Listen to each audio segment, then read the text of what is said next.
The United States has said that it has no plans at present to shoot down the remains of a Chinese rocket, which could plunge to Earth sometime this weekend. A section of a Long March 5B rocket like this one, which was used to deliver part of a Chinese space station into orbit last week, is tumbling out of control above the planet. There are fears it could bring with it a shower of scorching metal debris when it falls back to Earth. And this map gives you an idea of where the debris might fall. In theory, everywhere from Newfoundland in Canada to New Zealand could be affected, although the law of averages suggests the debris is most likely to come down somewhere in the sea near the equator.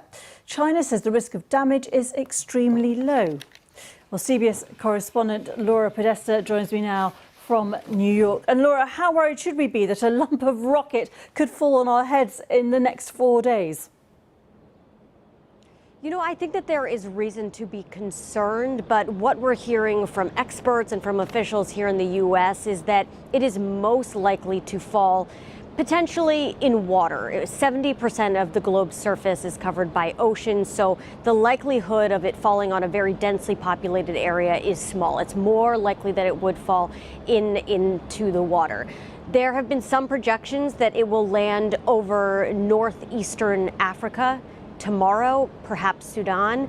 Sudan is 50% desert. It's within the Sahara, and it's sparsely populated. There are about 42 million people who live in Sudan. But again, there are so many factors that go into where this rocket and where the remnants of the rocket could land. Everything from solar flares from the sun, making it so that it would go off kilter and move several miles from where they're projecting it. So, and as you mentioned, it is a large area that is covered where this rocket and the pieces of it could come down, Gita. And the US government, is it concerned about this? Is the whole space frontier becoming another area of difference between the US and China? And there are rules, are there, about how these things are governed normally in terms of space debris?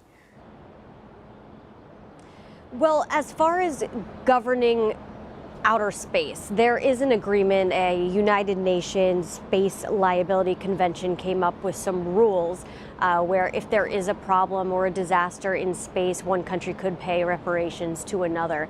So it's possible that China would have to pay for any damage that could be a result of this rocket and the debris coming down.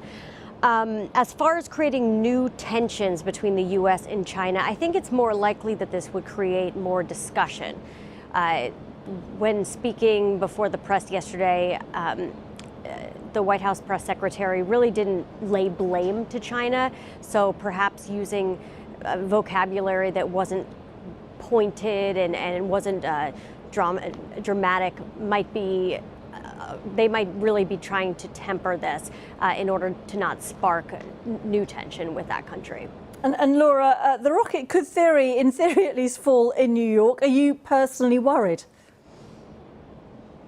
You know, I'm not worried. Really have faith in the U.S. government that if it were to come close to New York City, the most densely populated city in the United States, that they would have the capability to shoot it down or at least move it off course through some heat-seeking missile or whatever they have in order to bring down something like this. So no, I'm not concerned.